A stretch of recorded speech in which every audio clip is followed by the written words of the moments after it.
What's up? How's it going? Good. It's Friday.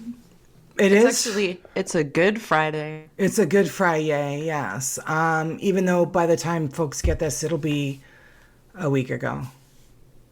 No? No. Yeah. Yeah. Something. Oh, we were so far ahead, and then we passed. took too much time off. Anyway, hi guys, welcome to History of a Haunting. I am one of your hosts, Carrie. And I'm your other one, Laura. Who And consistently I forgets felt who like she really is. weird. I know, I was like, that's you, go say something. I think I'm enjoying my Friday too much. A little bit. Cheers, clink. Hi. Yes. I feel like there's a lot of dead air happening right now. Yeah. So Tell me a story. let me tell you a story. Picture it, Sicily, 1912. No, kidding. Picture it, France, 17 something. I've been watching Versailles on Netflix because I love Versailles so much. I'm excited. Actually, I'm watching it because my niece is going to Paris for her graduation. Her grandmother is taking her to Paris. And I'm like, you got to go to Versailles. You got to go to Versailles. You got to go to Versailles. Like, I'm sure Paris has other amazing stuff, but really it's all about Versailles. Yeah, a little. There's a few things there. Like Probably. There's like a big tower thingy, I Tower think. and the Orsay and... The catacombs. A lot of dead people down there. So many. So many Hear dead the people. chase is Yes. amazing. Yes. So for those of you who don't know, Laura sort of kind of speaks French. Yes? No? Kind of? Not really. She's an I can read enthusiast. it. My French is kind of really bad, but yeah, Yeah. Okay. I can get by. Okay. my So bad. like with me in Spanish, like I can get by. Yeah, French, no. You know, one of mine and Jennifer's favorite Friends episodes is when Phoebe is trying to teach Joey French. And he just absolutely butchers everything. So my mom and I were watching a documentary about Versailles the other day. And there's one of the places you can go see, because Versailles is not just like a palace, it's a whole thing, and there's several buildings and several whatever, and one was Le Tout de blah blah blah blah blah or whatever, and so I sent Jennifer the picture and I was like, Tout de l'smore. I'm like, listen, if I ever go to Versailles, you're gonna get a lot of Joey French from me. It was, yeah. So Nice. yeah, I've been rewatching Versailles, and it's on Netflix. It's super campy. It's super it's not like poorly acted, it's not poorly filmed, it's not poorly anything, but it is a dramatization about Louis XIV and his building of Versailles and like all the crap that went on then. And it's a British show, actually. So everybody that acts in it, even though they're all French characters, they all speak with a British accent. So my mom's like, why are they all British? And I'm like, try to look beyond that, if you would. Right. Yeah, so I've really been enjoying it. It does touch on actual historical things that did happen in the reign of Louis XIV. But of course, as Netflix is going to do, it's going to fluff it up. It's going to make it more dramatic. It's going to make it more, whatever. So I've been rewatching that just because Emma, my niece Emma, who's going to go to Paris for her graduation, her best friend Vegas just went with their high school senior class to Paris on a trip. But Emma decided not to go because she's obviously going with her grandmother right after graduation. And so Vegas has been posting everywhere she's gone in Paris. And she went to Versailles, and I was like, freaking out. So I really can't wait for their graduation because super happy for them. Congratulations, Vegas. Tell me everything about Versailles. I really think that I think I was a monarch or in a monarch's family, Like a French courtier. in a former life. I really do think so. Even though it was kind of gross times. My mom and I were watching a documentary about what life at Versailles was really like, and they were pretty stinky folk. The pooping and pissing in the fucking Not bathing and the whole French perfume is a thing because they kind of loaded themselves with it because they never bathed. It was really gross. But anyway, so that is I don't know how I got on that. Anywho, yeah, because you've been. I've been so obsessed with it. So yeah, much in your head. It is so much in my head. Now you got me watching it, so which I think is really great. Yeah, one episode. Yeah, and like I said, it's a slow start, but it does pick up. It gets really interesting, and I think every one of us has dated one of Louis XIV's mistresses. Like, I think at some point, all of us have dated one of these women because they're just so crazy. These broads are nuts. I feel like when you say we, you mean me. No, I have dated a lot of men that are a lot like his mistresses, just kind of woo. I feel like you're insinuating something. I mean, I that's not what I said, but if that's how you take it, then if the shoe fits, bitch. I mean, if the shoe fits, yeah. So anyway, how are you? What are you doing this weekend? It's Easter weekend. I have family coming into town. Yay. So it's going to be just a family weekend at my dad's house, catching up with family. So that's cool. That's the plan. That's cool. Yeah. So honestly, not much, just that. Cool. I like it. Yeah. Hanging with the relatives. That's good. That's good. I think that, like, with COVID, and I think you and I were talking about this the other day, that with COVID, and we all got so used to just kind of staying in our houses. You know, we can order groceries and have those delivered. We can have food delivered. There's no real reason anymore to go, like, leave our home. So a lot of family gatherings weren't happening. And I think that's starting to become a thing again, which I think is really great and fun and important. So I'm glad to hear that you guys are going to go and, you know, hang out with your dad. I mean, you guys hang out with your dad quite a bit, but your family coming into town, I think that's all the time. I think that's pretty great. Yeah. Yeah, I'm going to see some, like, cousins and aunts and uncles I haven't seen in, I don't even know how long. And then my aunt, one of my aunts promote the podcast because of COVID, I haven't seen in years. And yeah, oh, really? I lived in Austin for a long time, so I didn't really see a lot of people. So, yeah, it's cool. I'm pretty excited. That'll be a lot of fun. Yeah, that will be really cool. Yeah.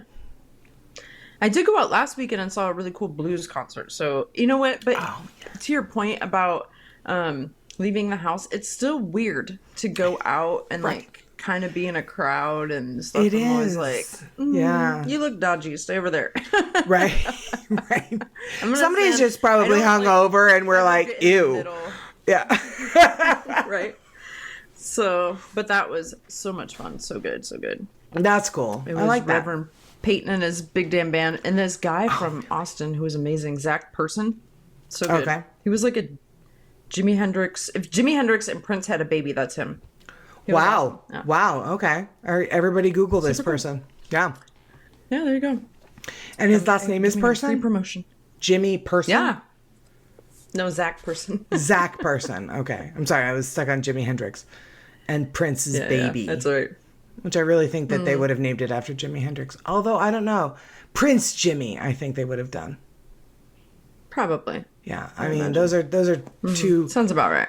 Amazing icons that, you know, you had them had a baby, and I was like, I'm sorry, my brain can't compute that. It's just too much greatness. When you look them up... In a baby. Like, oh, I totally get it. Oh, I get it. Okay, cool. Zach Person. Yeah. I like it. All right. Yeah. Very cool. Okay. What are you doing for Easter? Just chilling? We're just chilling. We are... Let's see. Well, we've been in North Carolina for over a year now. But last year we were staying in a hotel. And so there wasn't a whole lot of like, you know, we were like, eh. But this year is our first Easter in our new home. My family and I did have a death in the family recently. So I think we're going to try and my cousin's husband died very recently, so I think that we're gonna go over and see her and just kind of see how she's doing, and it's make sure that she's not too lonely, but she we were all kind of crowding her like shortly after he passed away, and she was like, I would just really love some time alone. Like, hint, fucking hint. But yeah, I think we're probably going to pop over and see her and just kind of, see how she's doing. We did, because I am the queen of procrastination, just ordered groceries tonight, and I was like, I have nothing for Easter dinner. Let's try to get some ham and potatoes and all this other stuff, and blah, blah, blah, blah. And then the Instacart shopper was like, they're out of this, they're out of that, they're out of this, they're out of... I'm like, Mom, how do you feel about ham sandwiches? Right? That's all we got. Hawaiian pizza. That sounds lovely. That sounds really good, right? Yeah, so we'll see how Easter Sunday goes. We are not a very church-going family, but the holidays, we do celebrate the holidays. So we'll see how it goes. They had most of the stuff. They so you and I were talking about the funeral potatoes, or the cracked potatoes that are really popular, and I do make them, and I made them for my mom one year for Thanksgiving. She loved them, and then she wanted them every holiday, and then she got sick of them, so we haven't made them in about 5 years because we made them so much. She's ready. She's ready. Yeah. And I was like, do you want some cracked potatoes? She's like, okay. Well, they didn't have onion soup mix at the store. But she had just happened to order a bag of Ruffles and French onion dip. And I pulled the dip out and I was like, what is this? She's like, I got it for the chips. And I'm like, I wonder if I could use this in the cracked potatoes. So I'm going to try. I hope I don't ruin them. But I mean, it could work. It's the same stuff, just with sour cream, right? Right. Right? Right? Sure. Yeah. You don't sound confident. Help me. Right? Yes, that's going to be wonderful. Thank you. So I will report back next episode. So there you go. Let me know. Yeah, I certainly will. Anyway, anything else to report in your daily life? Yeah. How's your TikTok going? Yeah, just chill. I haven't posted in a while. I literally was just saying, I'm like, I need to make another TikTok. Carrie's gonna get me. Mm-hmm. I forget, honestly, that TikTok even exists. I don't go on it. I don't like. Okay, you're kind of busy on social media that much, but still. So, yeah, I don't do a lot of social media. I don't like even my personal one. Like that are just. So it's not really my gig. So I'm really bad about the TikToks, but I'm trying to be better. I am. I did remember. I was like, oh shit, I'm probably in trouble.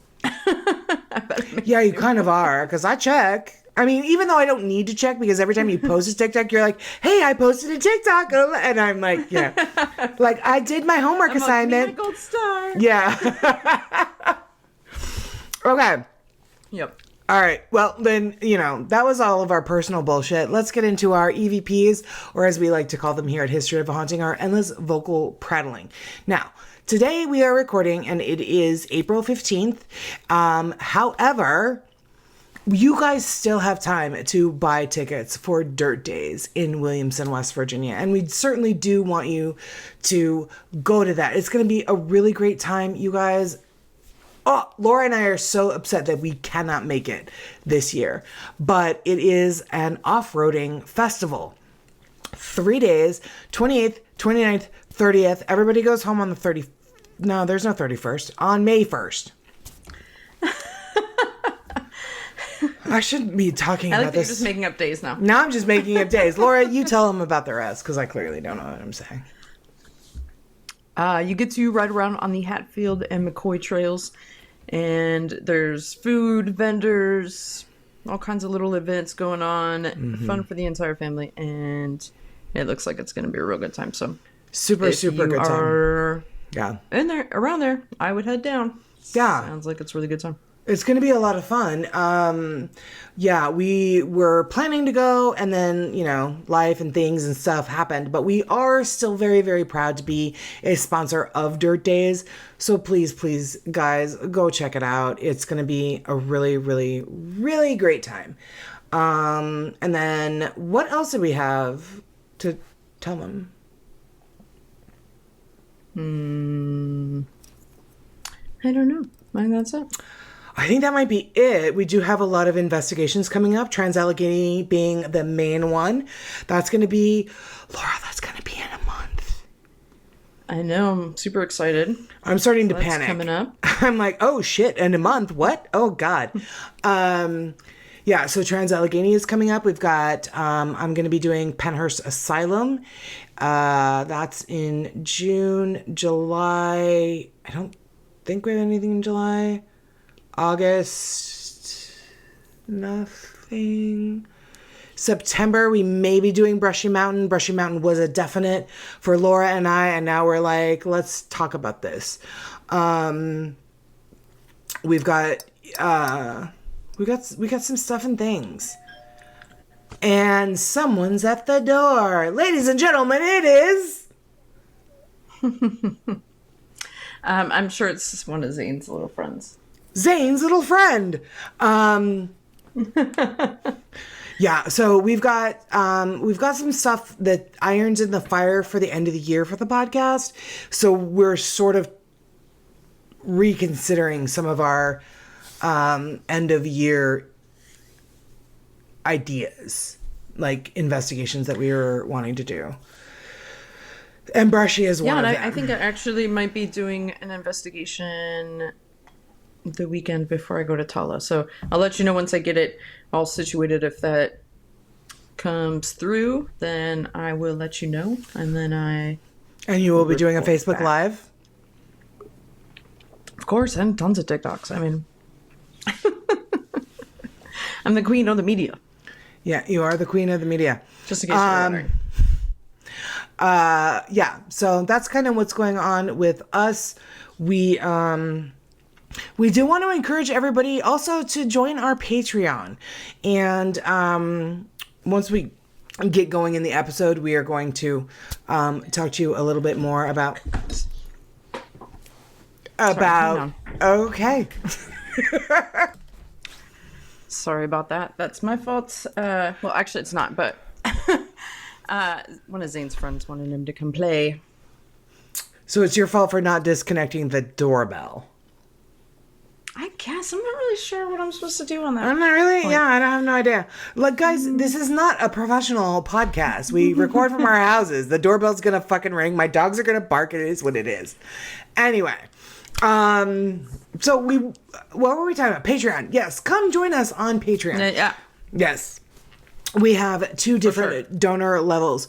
$2 Cheers Clink and $5 Snort Laugh levels.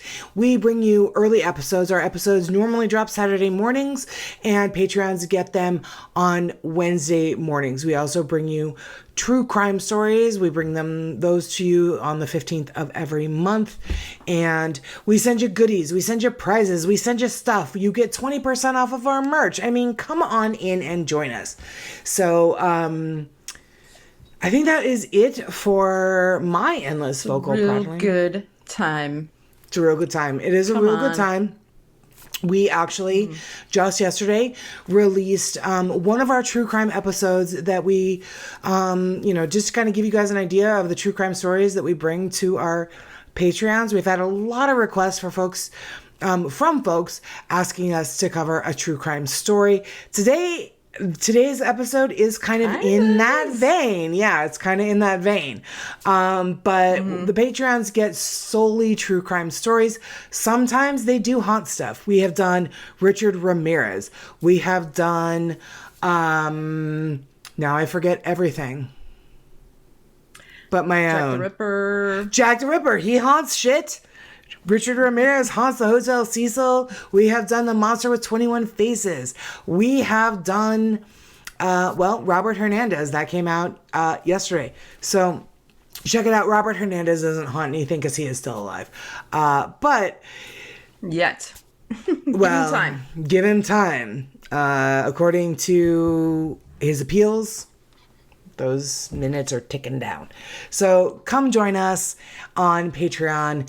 Patreon.com/HOAH podcast. And Laura, what are you furiously clicking? So I'm sorry, something bad happened. Oh, that's great. I'd love to hear that.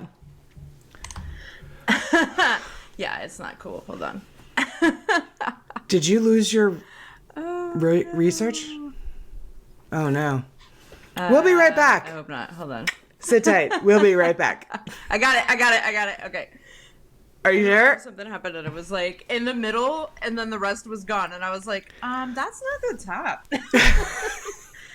Can I remember what that said? I'm not really sure. Again, not like, a professional. I know so much about the topic. Yeah. They know, guys. We're covering Ed Gein today. Yep. I mean, I might as well throw up the title card now that we've said it. We're gonna be covering Ed Gein's Farmhouse because bet you didn't know this motherfucker haunts some shit. So yeah, we're gonna be covering that. Did you find your notes? I did. Oh. Thank God. All right. Thank God. Okay. We're going to be covering that. I don't have to do it from memory. Not from memory. Well, I mean, not like you couldn't, honestly. Like you are. If this came up in the rotation for the episode list, she was like, yes, Ed Gein. She was so excited. She was super excited. It's so fucked up. But I guess if I had a favorite serial killer-ish. Yeah. I mean. I don't even know. Can he even be considered a serial killer?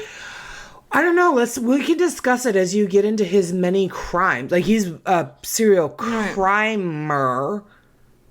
And we can get into that. Oh, he's real. All kinds of. All kinds of fucked up. So we were going to get into that here in just a second. To you guys, it's going to be just a blip of time. We'll be right back. Hi, we're back. Okay. Laura, I didn't put our sources in, so just tell the folks. All right. My sources are aetv.com, allthat'sinteresting.com, biography.com, and cultofweird.com. And every horror movie you've ever seen.com. That's not a real website. I mean, I don't think it is a real website, but I mean, it could be. Really. And I've listened to so many podcasts and things on him and whatever. So many. So. God, Ed Gein. Ladies and gentlemen, let's sit back, grab a glass of wine, and settle in. Laura, tell us about this nut. All right. Yay. So, he was born Edward Theodore Gein. Actually, it's Gein, but we're going to just keep it as Gein. Is it Gein? On August 20. Mm-hmm. Oh, okay. All right. You heard it here first. Or maybe not. I'm sure I heard it somewhere else. I'm sure I did too. I was like, actually, that sounds familiar. Right, on August 27, 1906, in La Crosse, Wisconsin. Ed came of age under the influence of his religious and domineering mother, Augusta. She raised Ed and his brother Henry to believe that the world was full of evil, that women were vessels of sin, and that drinking and immortality were the instruments of the devil. All right. Triple threat. I think it's immorality. Yeah. Immorality. Anyway, don't be bad. I mean, either way, immorality, immortality, that's wow. Go on. Damn. Yeah. She sounds like a big downer. I'm like, you don't sound very fun. Are you sure her name wasn't Debbie? Right. Frantic, to protect her family from the evil, which she believed lurked around every corner. She's not wrong. Augusta, and women are everywhere. Augusta insisted that they move from La Crosse, which was a sinkhole of filth, to Plainfield. Even there, Augusta had the family settle outside of the town, since she believed that the people living in the town would corrupt her two young sons. I mean, more than she was. Parents, you have a massive influence. Let this story be your warning. Right. Domineering mothers and serial killers go like hand in hand. Did he have a head injury? So, you know what? Don't even tell. You just go on. As a result, Ed Gein only ever left his family's isolated farmhouse to go to school, which he only did to the 8th grade. But he failed to establish any meaningful connection with his classmates. He was remembered as socially awkward and prone to odd, unexplained fits of laughter. So he would just like be in class like giggling to himself, all fucking creepy. Well, I mean, me too, but that was generally because, you know, my friends and I were passing notes in class. Maybe that was what was going on. Let's give him the benefit of the doubt for now. All right. Okay. Well, his lazy eye and speech impediment made him a victim of bullies as well. Oh, you and I were just talking about the eye. Sop. Ew. Mm-hmm. What? Mm-hmm. Okay, go on. Yeah, they call him milksop. I don't know what that means, but it doesn't sound fun. It doesn't sound complimentary, no. No, it doesn't. Mm-mm. So, despite all this, Ed loved his mom. Like, loved his mama. His father was a timid alcoholic who died in 1940. And he doesn't seem to have had a ton of influence into Ed's life. Not like Augusta did. Okay. He absorbed her lessons about the world and embraced her worldview. So Henry would sometimes like stand up to Augusta, but Ed did not. So Henry is the brother. Is the brother. Okay, let's take a look at this lazy-eyed mother of champions. Mm-hmm. Yeah. Well, no, he has a lazy eye. She just has creepy fucking eyes. Well, she kind of has a lazy eye, too. Like, look at it. It's kind of going off the one way. It kind of is. Like, she's like looking for evil. See her evil eye.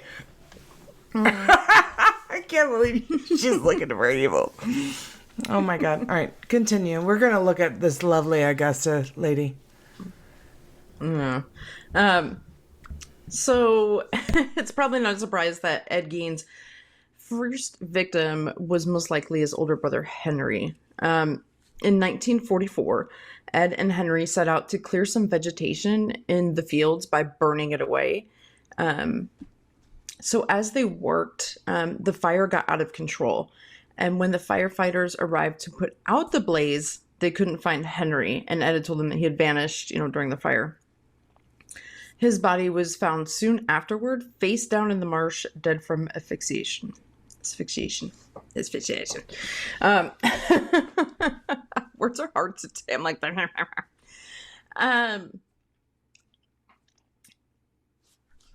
oh shoot.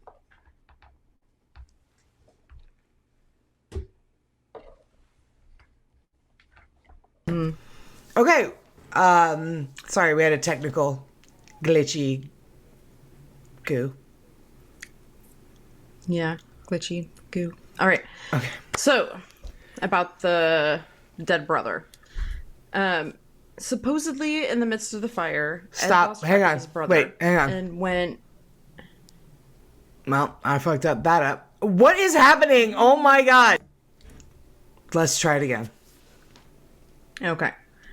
So, okay, there we about go. the dead brother. Right, there's a brother who died 9 times. Mm-hmm. Mm-hmm. Okay, yeah, sorry. at this point, we've killed him off so many times. So much. He's so fucking dead. He's extra dead.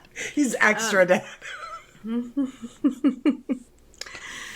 So, supposedly, in the midst of the fire, Ed lost track of his brother.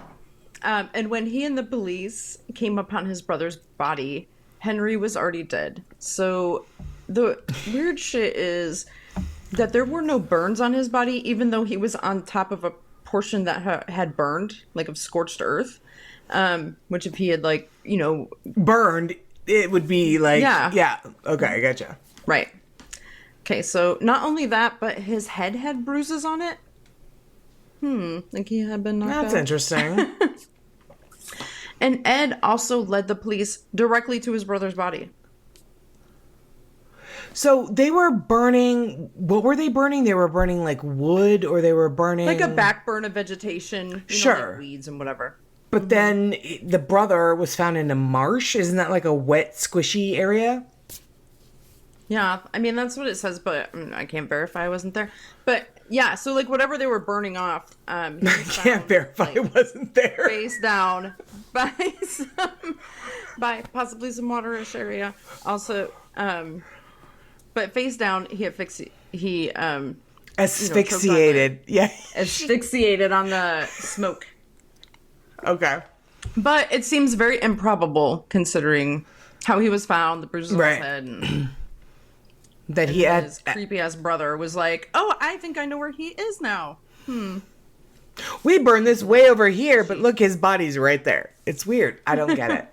It's so funny. He must have asphyxiated. He must have asphyxiated. He asphyxiated. Wow, this episode went downhill quick. Go on. It is. Yeah, it's fine. It's kind of fun. It's fine.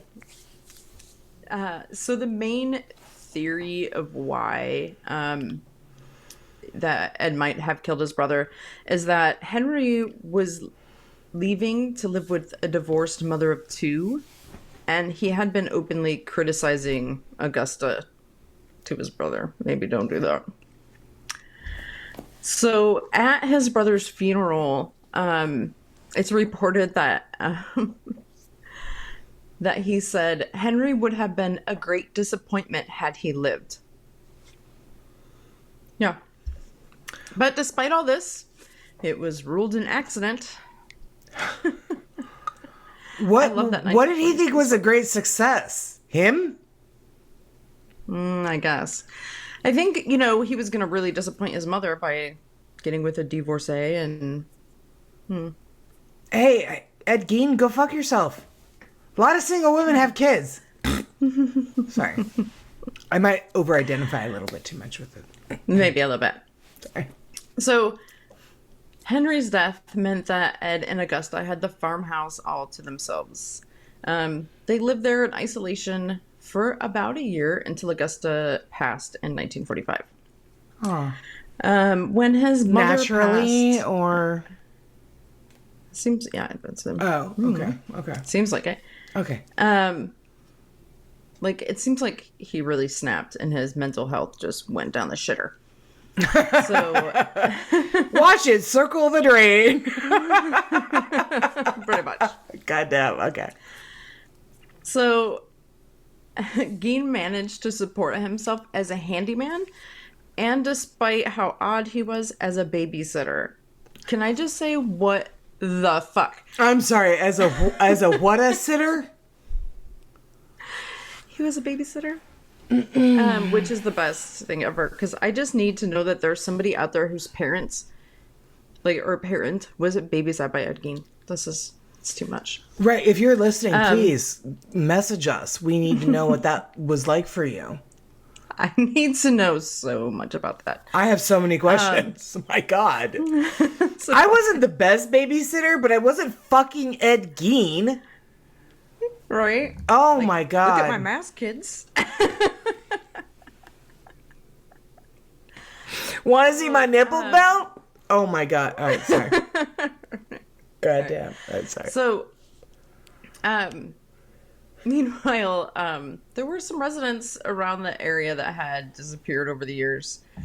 Ed, over the next few years, transformed his house into something of a shrine to his mother's memory.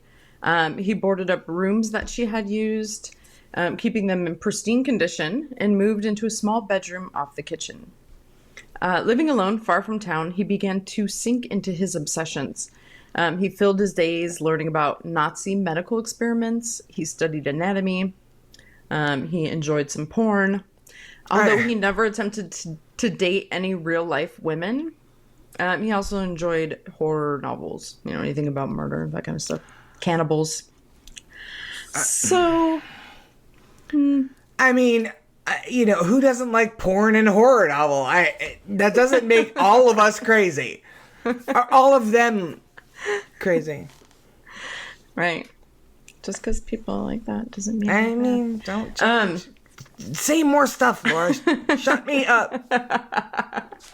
So, for a full decade, no one really thought much about... A decade?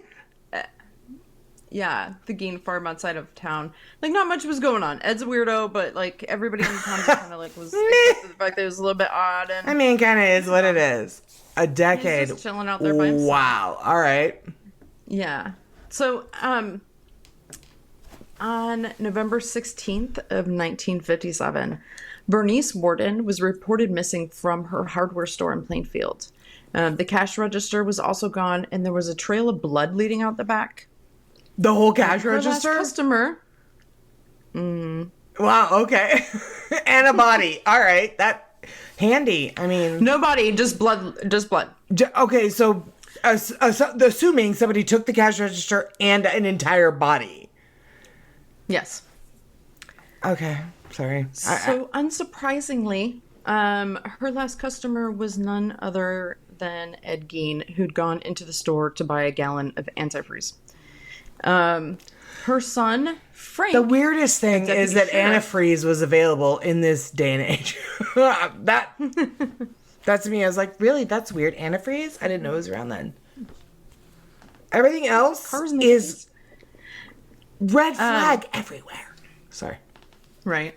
So, her son was suspicious of Ed, and the reclusive man was soon apprehended at a neighbor's house. So police went to Ed's farmhouse to investigate and found themselves in the middle of a waking nightmare. Why? He Look at him. He's charming. I mean, He's got his mama's weird eye. It's fine. he totally does. As soon as investigators stepped into Ed Gein's house, they found Bernice Warden in the kitchen. She was dead, decapitated, and hung by her ankles from the rafters. Gein had shot the 58-year-old widow in the shop and driven her body back to his property, where With it the was cash undergoing register. initial preparations to take its place in his collection. They also, in his home, found countless bones, both whole and fragmented, skulls impaled on his bedposts, and made bowls and kitchen utensils from skulls. Worse than the bones, however, were the household items that Ed had made from human skin. Authorities found chairs upholstered in human skin, a wastebasket made of human skin. There's a nipple on this chair. That's a nipple on this. That's so crazy. There's a nipple on this chair. Yes, there is. It's not a nubbin. It's a nipple on the chair. Yeah. Sorry. There were also leggings made from human leg skin. Gross. Masks made from faces. A belt made of nipples. A pair of lips were being used as a window shade drawstring. A corset that he had made from a female torso. And a lampshade made from a human face. Along with the skin items, police found various dismembered body parts, including fingernails, 4 noses, and the vulvas of 9 different women. Ew, fucking gross. Yeah, so gross. They also found the remains of Mary Hogan, who was a tavern keeper who'd gone missing back in 1954. Ed used to frequent that bar. He did say that later that he killed her because she had a foul mouth. Wow, a lot of us are fucking in his. If we had ever run across him, this podcast wouldn't exist. Right, we're in big trouble. All right, so Ed readily admitted that he'd collected most of the remains from 3 local graveyards that he had started visiting 2 years after his mother's death. He told police he'd gone to the graveyards in a daze, looking for bodies that he thought resembled his mother. So, supposedly, he would keep an eye on the obituaries, and then if there was someone who passed who in some way reminded him of his mother, that's who he would go dig up. The weird eye. He did explain why. He told authorities that he had wanted to create a woman's suit so that he could become his mother and crawl into her skin. Following the police visit to Ed's house, he was dubbed the Butcher of Plainfield when he was arrested. I bet. He was found not guilty by reasons of insanity in 1957 and sent to the Central State Hospital for the Criminally Insane, where he was diagnosed as a schizophrenic. Suddenly, I don't know, there's a diagnosis for what farmhouse burned to the ground. Yes, it did. Not long after he was, sentenced. Incarcerated. So, when told that his farmhouse had burned to the ground, he said, what did he say? Probably for the best. Or like a well or whatever. He was just basically like, probably for the best. Yeah. So Gein's lawyer, William Belter, entered a plea of not guilty by reason of insanity.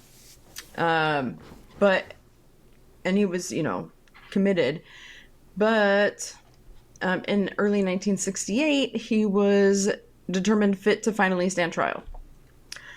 So that November, he was found guilty of the murder of Warden.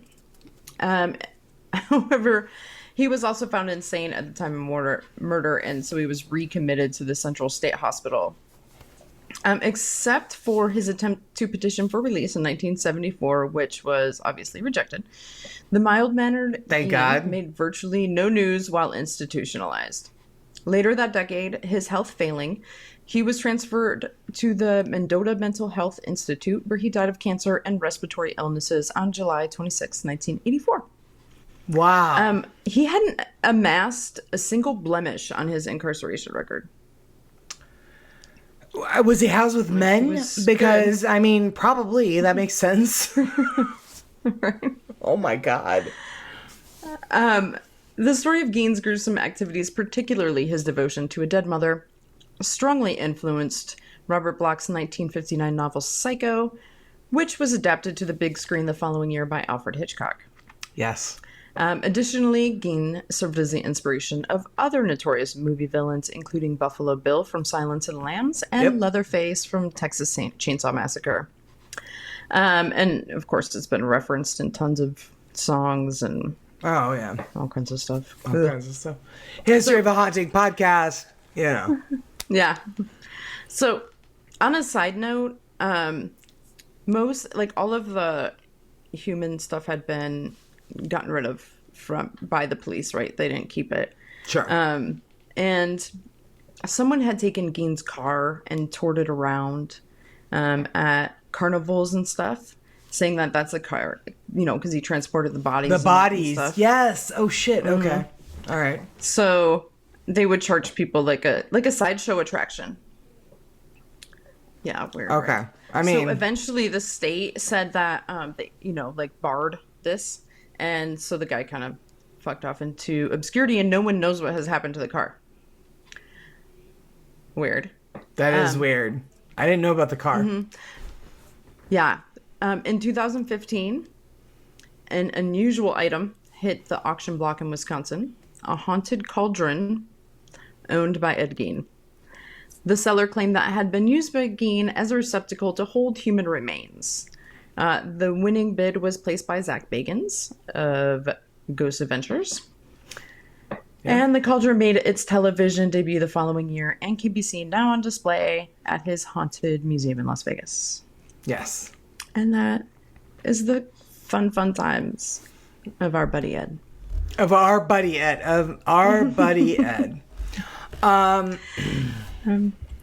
He's just a rambunctious scoundrel.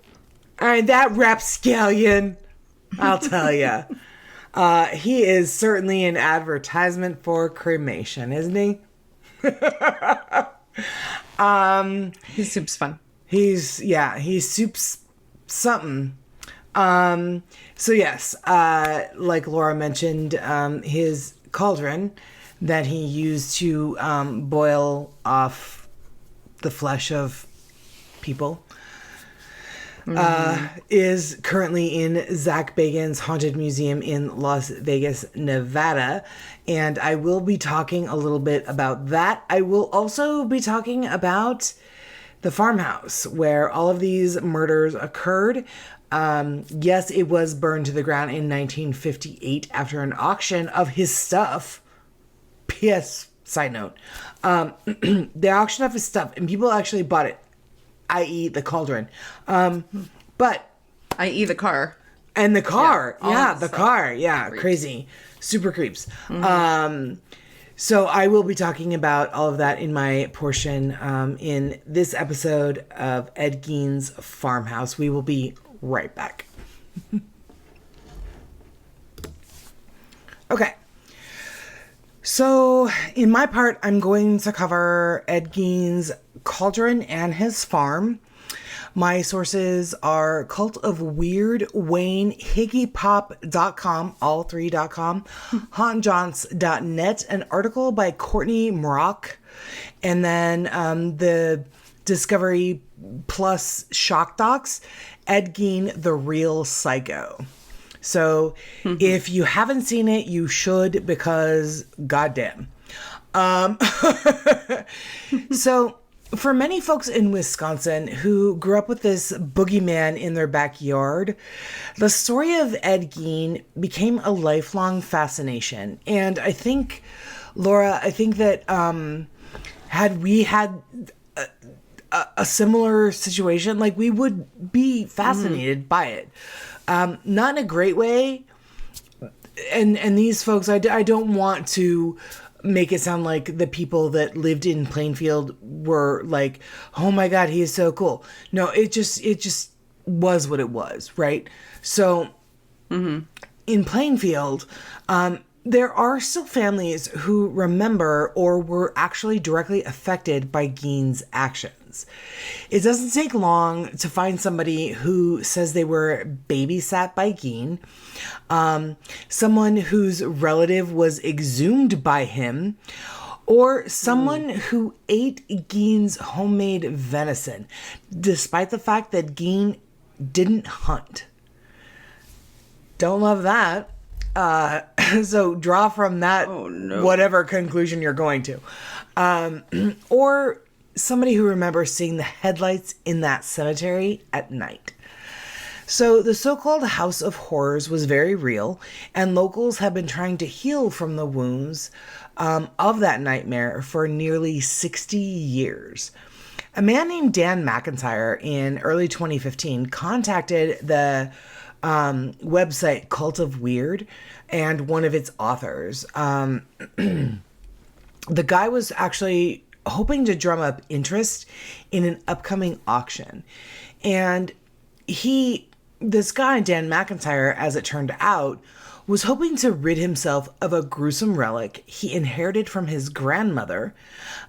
She had purchased the object in March of 1958, just a few months after Gein's arrest, when his property and belongings were being sold off. I don't know why anybody thought that was a brilliant idea, but apparently people bought some stuff. So the guy said that his grandmother found the old simple cauldron at the sale and thought it would make a great planter. The auctioneers who sold the cauldron said the former owner's parents bought it from an auction with many of Gein's possessions, and the auction was held on March 30th, 1958. So like you mentioned, the house was burned to the ground on March 27th, 1958, shortly after they announced that an entrepreneur planned to open the farmhouse as a tourist attraction called the House of Horrors. People weren't ready for that shit in 1958. That just wasn't, No. Like, even his car, like I said, they like started passing laws against that because it was not cool. Not at all. So in a notarized letter to the state of Wisconsin, the former owner says his grandmother, quote, painted the cauldron black, planted flowers in it, and said it was a memorial for those who died at the hands of a serial killer. And I think you and I talked about it a little bit in the beginning. We've certainly talked about it like off air, but he wasn't really a serial killer in what we know today what a serial killer is or does. He probably killed his brother. He definitely killed the woman at the hardware store, and he definitely killed her name was Mary Hogan, I think. The bartender. Yes. Yeah. So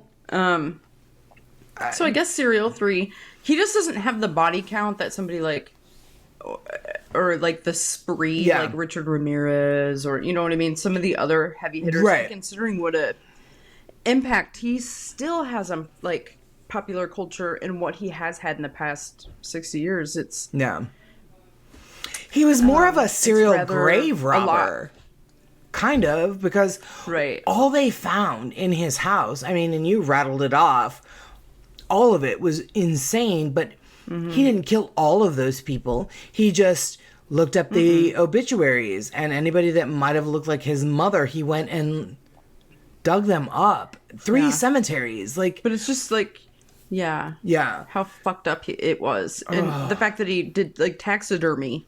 On the remains. And then made shit out of it. I think that's just like, oh god, where people are like, what the actual fuck? So I so don't necessarily know, as by today's FBI profiler definition of a serial killer, I don't necessarily know as he fits into that, but he's certainly an iconic murderer. Really, like you said, there's a number of movies that are prolific movies. Psycho, Silence of the Lambs, Texas Chainsaw Massacre, all of which are my favorite fucking movies, which makes me wonder, like, what's my problem? But that's a different episode. Anywho, years later, a friend of McIntyre's named Hollis Brown, who, according to McIntyre, had been a neighbor of Gein's. This person caught a glimpse of the cauldron stuffed away in his family's garage. And horrified, he realized he had seen it before. And this was a guy, one of the like local townspeople, that had gone to assist police with the cleanup of Ed Gein's farm. Ooh. Yeah. The fact that they were like, this is a lot of stuff, and anybody that wants to help us clean this up, come on in. In this day and age, and to most minds, that's just so crazy. Right. Well, you've seen the pictures of how he lived, right? And not in the rooms that were boarded up. Yeah. It's an episode of Hoarders just waiting to happen. Like, there's just trash everywhere. To the nth degree, yeah. Shit everywhere, yeah, ugh. Just rats, I mean, just sort of, it is what it is. And I believe that when they went to his farm initially to question him, because he was the last customer at the hardware store, they found, when they were wandering through the house, it was just like a detective and a cop. They were wandering through the house and they found her body, and then they found her head in like a burlap sack or a box or like whatever. And they were just kind of rats just sort of like running all over the place. Yeah. There just were like foul noses and like a thing. And there was, a head in a box, a head in a burlap sack. Kind of just awful. Just awful, yeah. Really, a house of horrors. Like, really, it really was. Like, the guy that wanted to open it as a tourist attraction. And by this point, in 1958, when this whatever person wanted to open it up as that, Villisca axe murders in Iowa had already happened and had happened decades before. So I get why he thought this was not going to be any different. Like, Villisca Axe Murder House is still, like, you can go and stay there and investigate it and the whole thing. But this was a wee bit different. I don't know. I don't know. That might be a whole other like separate episode that we could have a conversation about. But I get why this guy the town was small. It was a small town. So right, and so the people knew like they were directly impacted. Not only did they know him, they knew the hardware store owner, they knew the tavern lady. So and then all the people whose graves he had robbed. So there were so many people that were directly affected. I can't even imagine. I think the town had like 800 people. Yeah. And it's actually not much more today, honestly. It's not much more than that today. So this Dan McIntyre, he described this revelation in an email reading, quote, Hollis saw many terrible things. He told me upon entering the home, he saw a woman's breast as the doorbell. Inside, he saw a skin lampshade, a comforter/blanket made from human skin, furniture made of skin/breasts, bloody gut buckets, a change purse made from a woman's vulva, a belt with nipples on it, which is probably one of the more infamous things that Ed Gein made. When Hollis saw the cauldron in my parents' garage, he recognized it as the same black cauldron that he has seen Ed's parents use to render hog fat on. He also recognized it as the same cauldron in one of the outbuilding sheds and remembered Ed's sinister use for it. He remembers the cauldron was covered in dry blood and guts, next to 2 barrels/tubs of bloody human entrails and intestines.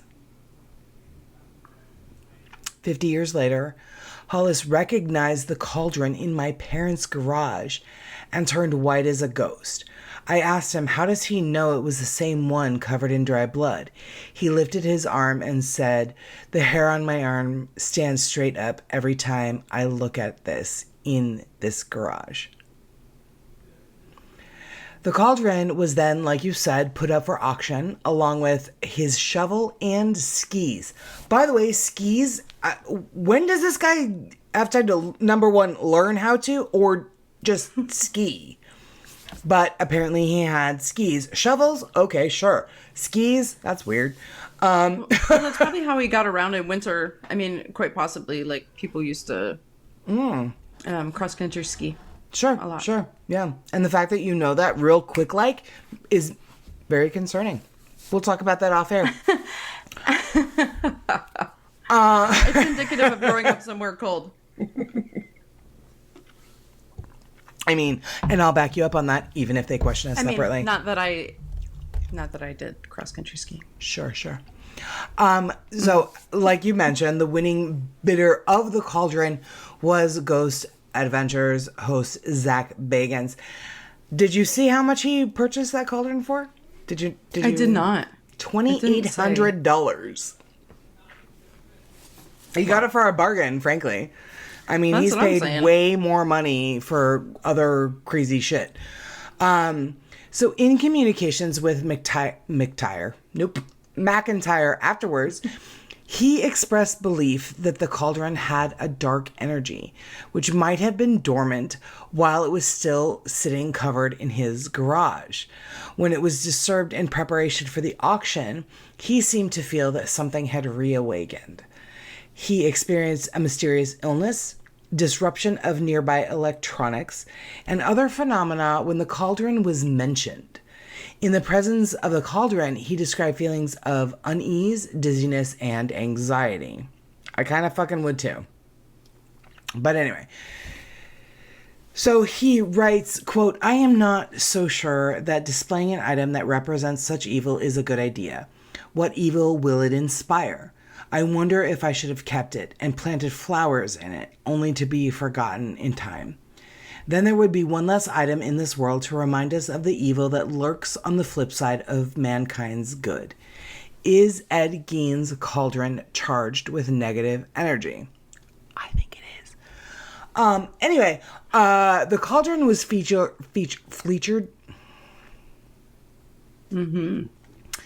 The Cauldron was featured in an April 2017 episode of Zach Bagans' series Deadly Possessions on the Travel Channel. McIntyre appeared on the episode to share his story and his history and experience with the Cauldron, along with a group of paranormal researchers from Wisconsin who also experienced bad things after purchasing the skis. Oh. Yeah. It was pretty crazy. So that's the Cauldron. Now, the farm and the hardware store, locals have claimed there are paranormal things going on in both locations. Now, like you said, the farm was burned to the ground in 1958 and not one damn thing has ever been built on the land since then. But 60 years after Gein's arrest, a documentary film producer and paranormal investigator by the name of Steve Shippey joined world-renowned psychic medium Cindy Kaza, and they traveled to Gein's hometown of Plainfield, Wisconsin, to conduct investigations of the most haunted locations connected to the infamous killer/gravedigger. Because he's a killer, but to my mind, I think he was more of a crazy grave robber than he was a killer. You know, if there wasn't anybody dying real quick that looked like his mom, I get that, like, then he just murdered women that looked like his mom, but ultimately he dug up way more people than he murdered. Not that that justifies anything he did, but I still don't think we need to label him as a serial killer. Anyway, that's just my opinion. Right. Anyway, so their whole thing in their investigations is the documentary Ed Gein, The Real Psycho on Discovery Plus. So they travel to Plainfield and they investigate allegations that his ghost still haunts the area for the first time ever, which is really kind of saying something, I think. In November of 2020, cameras were allowed on the Gein property where the gruesome evidence was found. And it just so happened to be on the anniversary of Gein's arrest, which that wasn't coincidental at all. Right. Yeah, for sure. So Steve Shippey says accounts of paranormal activity run the gamut from people claiming to be personally attacked and scratched to seeing shadowy figures, hearing disembodied voices, and some even believe Ed's spirit is making them physically ill. So he and Cindy Kaza make a couple of visits to the property where the farmhouse stood.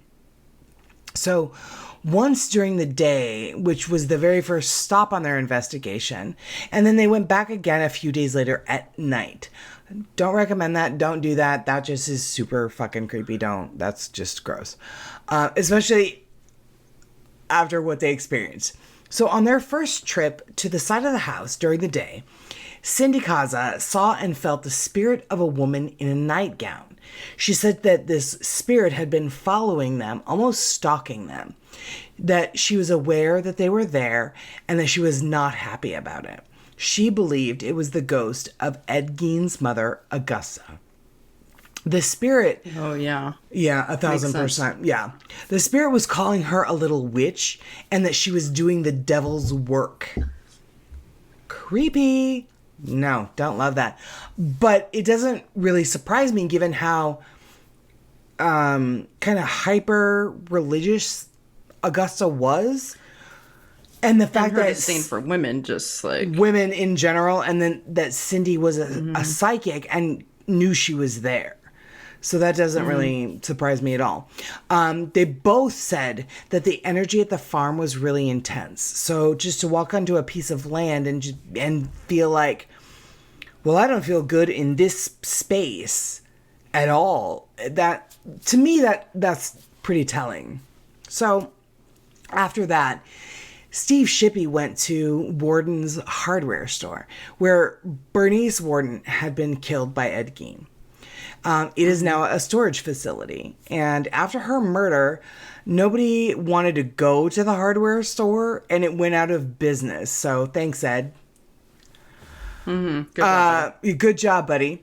The current owners said that they feel like they're being watched all the time. There's unexplained cold spots, and one time in all of the years that it's been a storage facility, just randomly this glass flew off of a shelf and broke on its own. So as him and Cindy Kaza are investigating the hardware store, she gets kind of confused, this confused feeling of knowing she's there at the store, but also feels like she's back at the house, the location of the house. And she couldn't differentiate between the two locations, which was really interesting. They had set up a REM pod, EMF detectors, things like that. The REM pod went off a bunch. And she couldn't really focus on trying to do... She does automatic writing. Do you know what that is? Have you ever heard of that? Yeah. Yeah. So for our listeners, automatic writing is when mediums, clairvoyants, psychics, they sort of go into a trance and they kind of allow the spirits to guide them in a writing session where they basically have a piece of paper and a pen and they sort of zone out and they just write down whatever it is that they feel compelled to write by whatever entity or emotion or feeling they're having.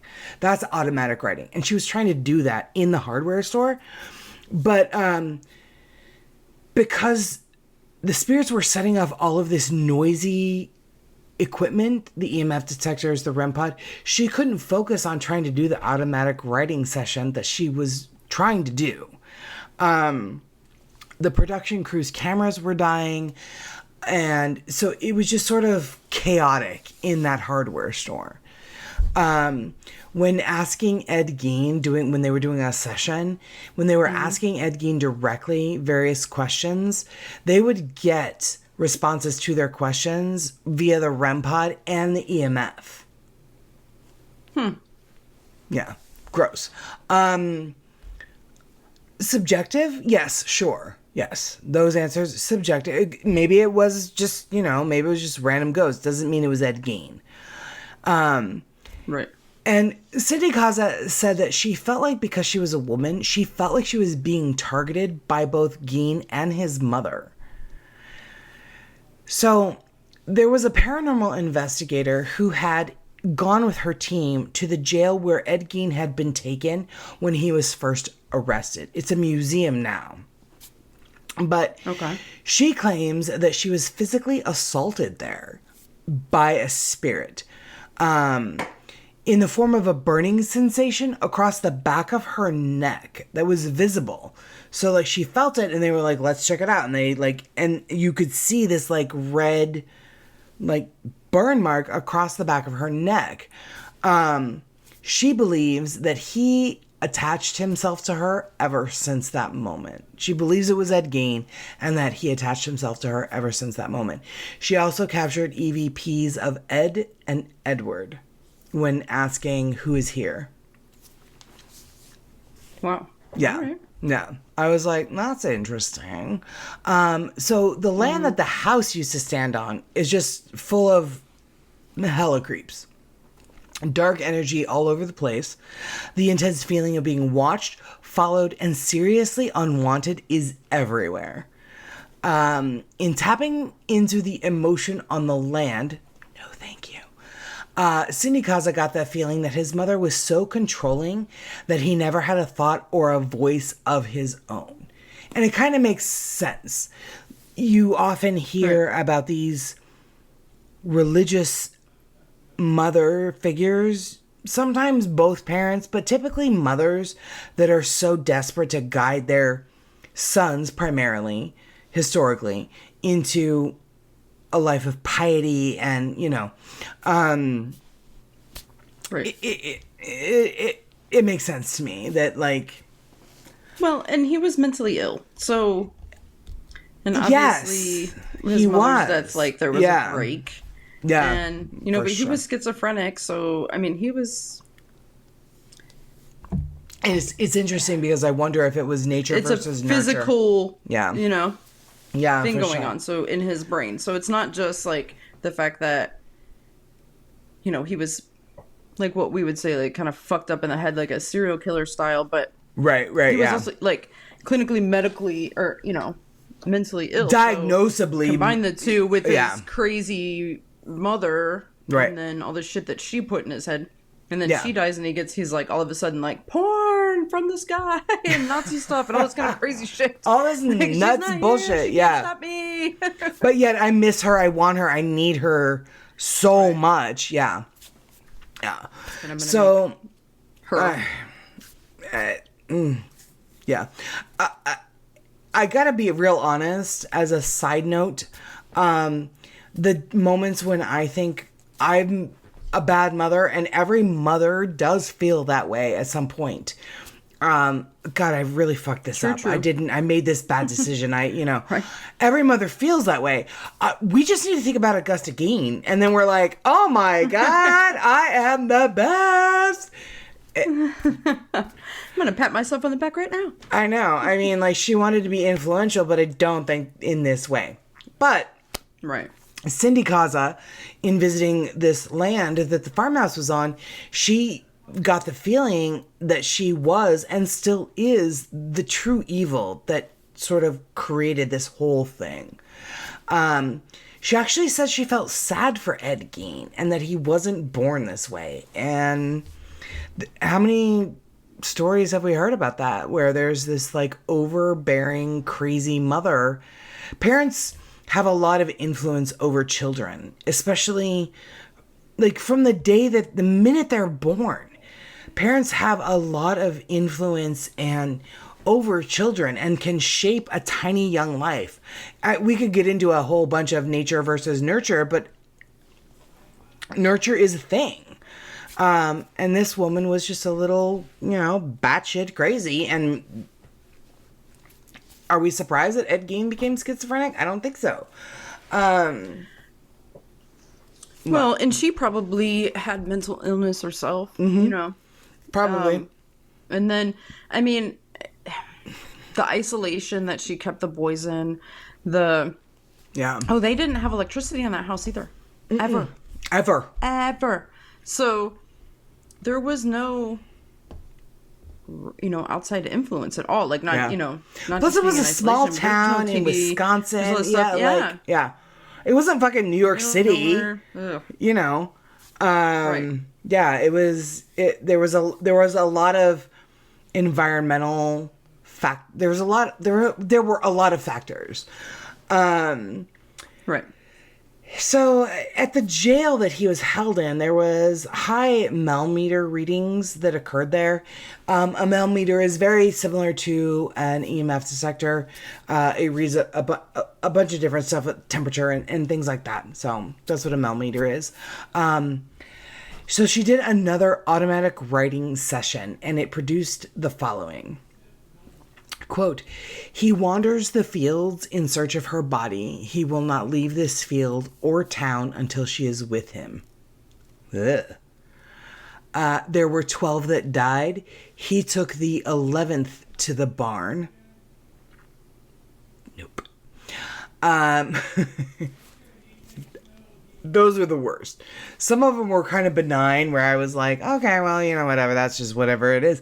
Those were the creepiest. He took the 11th to the barn. There was speculation about him having killed other people that had disappeared over the years. But they could never connect him. Right, prove it, yeah. So, yeah. So who knows? There were 12 that died. He took the 11th to the barn. Mm-hmm. Don't love it. So through another, it was kind of like an SB session. They captured, the word Gein came in when asked what the spirit's name was. When asked why he killed Bernice Warden, they got Ed, Does It, and Mom.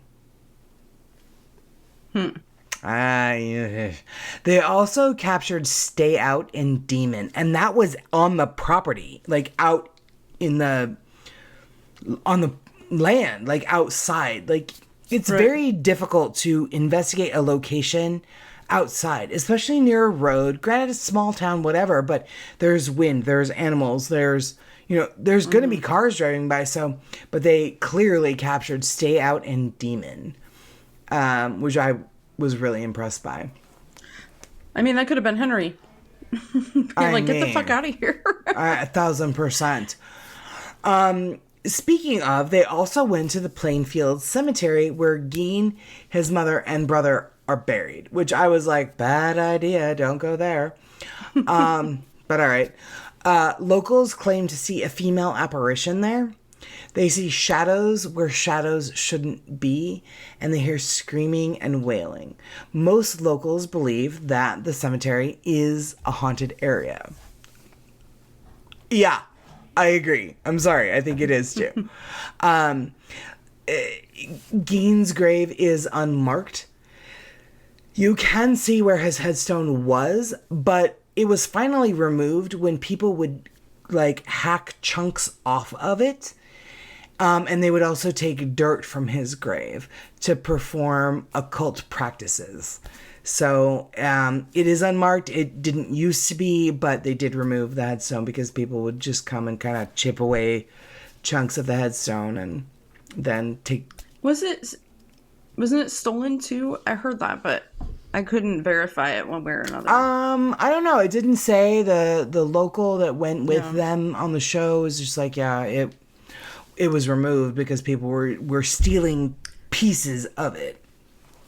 Well, so, maybe that's what... Yeah. So there was one article that had said that, but I couldn't find another one to corroborate. Yeah. So I was like, well... So others did occult practices with it, the jar of graveyard dirt or whatever, with it, and also on the grave. So that is the hauntings of Ed Gein's farmhouse, the hardware store, and his crazy cauldron. I don't actually think that it's too far of a stretch that any one of these three places, things, or locations wouldn't be haunted. Of all things, particularly the hardware store. I think. Because he shot her there. He killed her there. He shot her and killed her there.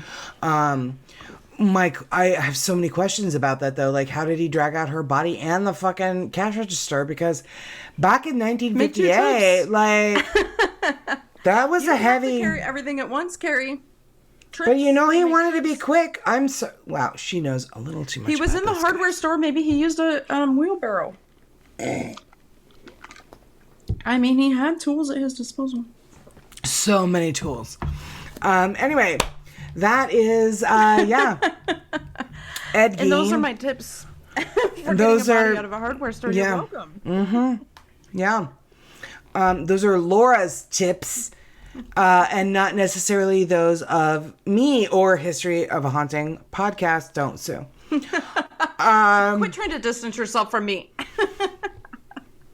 We're tied. We're like this. I mean, literally, you will only get about $50. So, whatever. Anyway, guys, that is the story of Ed Gein and all of the crazy shit that is now haunted by him. What do you think, Laura, about the hauntings? Miss Skeptic?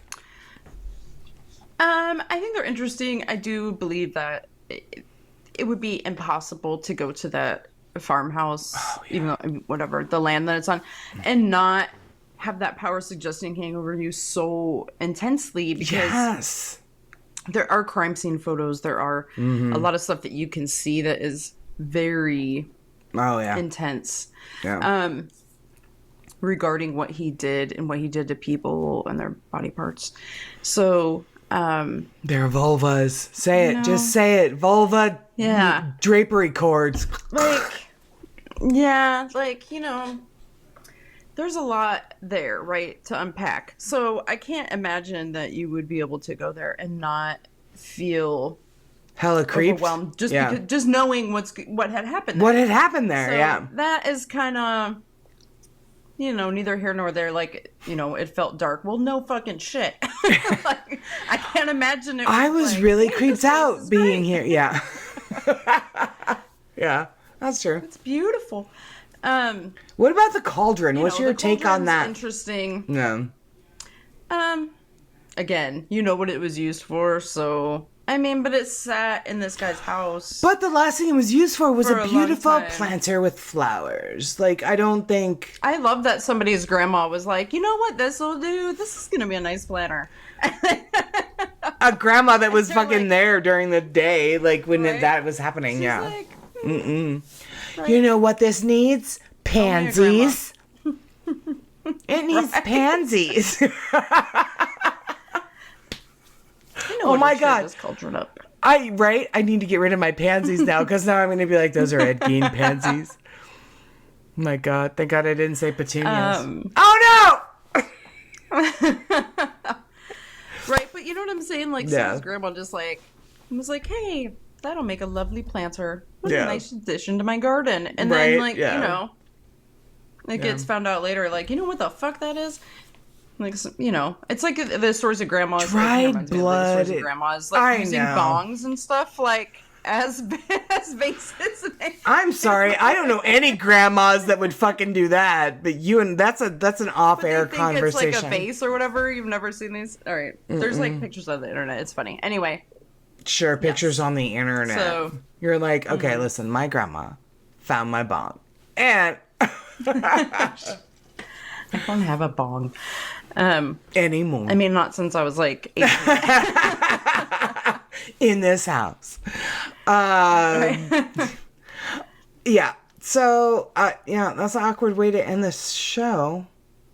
It sure is. All right. I sure love it. is. I love it. Let's just stick with that fucking theme. It has been I mean, let's kind do of it. a doozy trying to get this episode recorded. It's been a little off the wall. So A little it's been bit kind off the rock rails, with yeah. peril.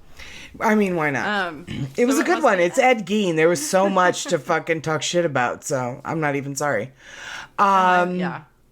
Yeah. And again, yeah, I love Ed Gein. Not, you know, in the weird way that it's just so fucked up and fascinating. I hurt you, Ed Gein. I hurt you. You know what the end of this You had story me at needs. nipple belt. Right. Oh my God, lesbians are so weird.